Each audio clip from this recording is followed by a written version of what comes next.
भारतीय न्यूज, सीधा, सटीक और निष्पक्ष। नमस्कार, मैं हूं चांद हसन और आप देख रहे हैं भारतीय न्यूज। फटाफट नजर डालते हैं आज की मुख्य खबरों पे। शुरू करते हैं राष्ट्रीय खबरों से।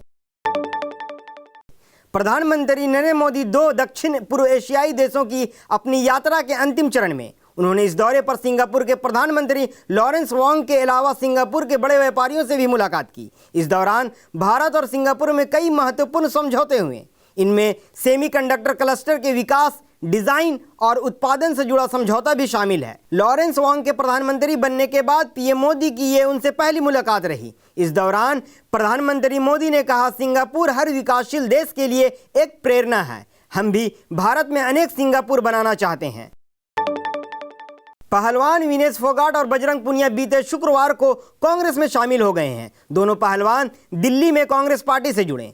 पार्टी ज्वाइन करने के बाद विनेश ने कहा कि ये उनके लिए गौरव का क्षण है। उन्होंने कहा कि वे खिलाड़ियों के साथ देंगे और उनकी आवाज उठाने में पीछे नहीं हटेंगे। विनेश फोगाट ने कहा कि जैसे खेल में हार नहीं मानी तो इस नए प्लेटफॉर्म में दिल से काम करेंगे। जो भी हम अपने लोगों का भला कर सकते हैं, मैं अपनी बहनों के साथ खड़ी रहूंगी। वहीं बजरंग पुनिया ने कहा कि जंतर मंतर पर जब बेटियों के साथ अत्याचार हुआ तब सिर्फ बीजेपी ही उस अत्याचार के साथ खड़ी थी, जबकि बाकी सभी पार्टियां पहलवानों के समर्थन में थी। एआईसीसी मुख्यालय में समारोह के बाद हरियाणा कांग्रेस के प्रभारी दीपक बाबरिया ने संकेत दिए हैं कि विनेश फोगाट जुलाना से कांग्रेस के लिए चुनाव लड़ सकती हैं। अब आपको ले चलते हैं अंतर्राष्ट्रीय खबरों की ओर। इजरायली सेना की गोलीबारी में शुक्रवार को 26 साल की एक तुर्की अमेरिकी महिला की सिर में गोली लगने से मौत हो गई। युवती दोहरी नागरिकता वाली आयसेनूर एजगी ईगी नाब्लस के पास बेइटा कस्बे में नई बस्ती बनाने के खिलाफ प्रदर्शन में हिस्सा ले रही थी। स्थानीय मीडिया रिपोर्टों के मुताबिक ईगी को इजरायली सैनिकों ने गोली मार दी। इजरायली डिफेंस फोर्सेस IDF ने कहा कि इलाके में गोली चलने से एक विदेशी नागरिक की मौत की खबरों की पड़ताल की जा रही है। अमेरिकी विदेश मंत्री एंटनी ब्लिंकन ने इस घटना को दुखद बताया है, जबकि तुर्की के राष्ट्रपति रेचेप तैयब एर्दोगान ने इजरायली कार्रवाई को बर्बर बताया है। एर्दोगान ने सोशल मीडिया प्लेटफॉर्म एक्स पर लिखा कि वेस्ट बैंक में कब्जे के खिलाफ नागरिक प्रदर्शन पर इजराइल के बर्बर हमले की मैं निंदा करता हूं। मैं ईश्वर से प्रार्थना करता हूं कि वे हमारे देश के नागरिक आयसेनूर एजगी ईगी की आत्मा को शांति प्रदान करें, जिसकी इस हमले में जान चली गई। पाकिस्तान में 2.5 करोड़ बच्चे स्कूल नहीं जा रहे हैं। इनमें 1.88 करोड़ ग्रामीण इलाके से हैं, जबकि 53% लड़कियां स्कूली शिक्षा से मोहताज हैं। पड़ोसी देश पाकिस्तान आर्थिक संकट के साथ साथ एक गंभीर शिक्षा संकट का भी सामना कर रहा है। पाकिस्तान में 5 से 16 साल की उम्र के तकरीबन 2.53 करोड़ बच्चे स्कूल नहीं जा रहे हैं। यह आंकड़ा देश के कुल स्कूल जाने के योग्य बच्चों की आबादी का 36 है। इनमें सबसे बदतर हालात ग्रामीण इलाकों के हैं। इस बात का खुलासा the missing third of Pakistan नाम की एक रिपोर्ट से हुआ है। इस रिपोर्ट को alliance for maths and science ने 2023 के जनगणना के आंकड़ों के आधार पर तैयार किया है। इस रिपोर्ट ने पाकिस्तान में स्कूलों से बाहर बच्चों OOSC के चौंकाने वाली स्थिति पर फोकस किया है। अब खबरें व्यापार जगत से। एथर एनर्जी का IPO से 4,500 करोड़ जुटाने का प्लान। $2.5 बिलियन की वैल्यूएशन का टारगेट। अगले हफ्ते सेबी के पास जमा करेगी ड्राफ्ट। पेपस इलेक्ट्रिक 2 व्हीलर्स बनाने वाली भारतीय कंपनी एथर एनर्जी अपने इनिशियल पब्लिक ऑफरिंग यानी IPO से 4,500 करोड़ रुपए जुटाने के लिए तैयारी कर रही है। कंपनी के पब्लिक इश्यू में नए शेयरों को जारी करने के साथ साथ ऑफर फॉर सेल OFS भी रहेगा। रिपोर्ट्स के मुताबिक कंपनी अगले हफ्ते regulator security exchange board of India यानी सेबी के पास IPO के लिए ड्राफ्ट रेड हेयरिंग प्रोस्पेक्टस यानी पेपर्स जमा कर सकती है।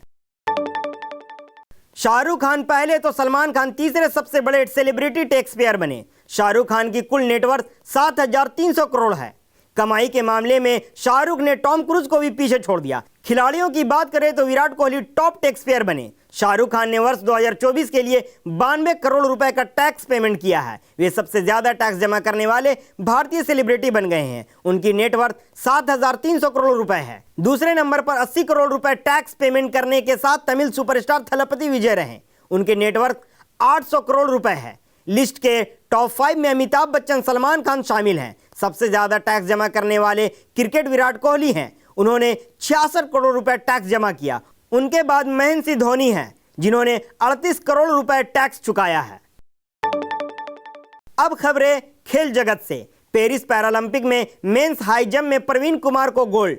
शॉट पुट में होकातो होतोजे सेमा ने ब्रॉन्ज जीता। भारत के खाते में अब तक 27 मेडल प्राप्त हुए हैं। भारत ने पेरिस पैरालंपिक गेम्स में 27वां मेडल जीत लिया है। मेन शॉट पुट F57 के फाइनल्स में शुक्रवार को होकातो होताजो सेमा ने ब्रॉन्ज मेडल जीता। उन्होंने 14.65 मीटर का पर्सनल बेस्ट थ्रो किया। इसी इवेंट में भारत के सोमन राणा 5वें स्थान पर रहे। उन्होंने 14.07 का स्कोर किया। इससे पहले मेंस हाई जंप T64 के फाइनल में शुक्रवार को प्रवीण ने गोल्ड मेडल जीता। उन्होंने एशियन रिकॉर्ड बनाते हुए 2.08 मीटर का जंप किया। इस पैरालंपिक गेम्स में भारत का छठा गोल्ड है। होतेजे सेमा के मेडल के सहारे भारत मेडल टैली में 17वें नंबर पर पहुंच गया है।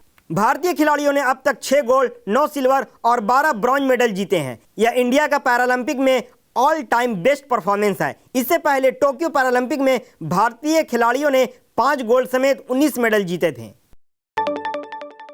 दलीप ट्रॉफी में छाए मुशीर खान, स्टार खिलाड़ियों का नहीं दिखा जलवा। दलीप ट्रॉफी 2024 के दूसरे दिन इंडिया सी ने इंडिया डी के खिलाफ 202 रनों की बढ़त हासिल कर ली है। वहीं इंडिया बी के 321 रनों के जवाब में इंडिया ए ने 2 विकेट के नुकसान पर 134 रन बना लिए हैं। दलीप ट्रॉफी के दूसरे दिन मुशीर खान के 181 रनों की बदौलत इंडिया बी ने पहली पारी में 321 रन बनाए। मुशीर ने अपनी पारी में 373 गेंदों में 16 चौके और 5 छक्के लगाए। अभिमन्यु ईश्वरन के नेतृत्व वाली टीम ने एक समय में 94 के स्कोर पर 7 विकेट गंवा दिए थे, जिसके बाद मुशीर ने नवदीप सैनी के साथ मिलकर 205 रनों की साझेदारी की और स्कोर को 300 के पार पहुंचाया। इंडिया ए ने इसके जवाब में 2 विकेट खोकर 134 रन बना लिए हैं। रियान पराग 27 और केएल राहुल 23 रन बनाकर खेल रहे हैं। इंडिया सी बनाम इंडिया डी मैच में श्रेयस अय्यर के नेतृत्व वाली टीम डी काफी मजबूत स्थिति में है। टीम ने दूसरी पारी में 8 विकेट खोकर 206 रन बना ली हैं और 202 रन की बढ़त हासिल कर ली है। इंडिया डी की पहली पारी 164 रन पर सिमट गई थी। ऋतुराज की अगुवाई वाली इंडिया सी ने बाबा इंद्रजीत के अर्धशतक की मदद से पहली पारी में 168 रन बनाए थे। भारत के कई स्टार खिलाड़ी उम्मीद के मुताबिक प्रदर्शन नहीं कर सके। फिलहाल के लिए बस इतना ही। अन्य सभी बड़ी खबरों के लिए देखते रहिए भारतीय न्यूज़ और भारतीय न्यूज़ को लाइक, शेयर, सब्सक्राइब करना ना भूलें। धन्यवाद।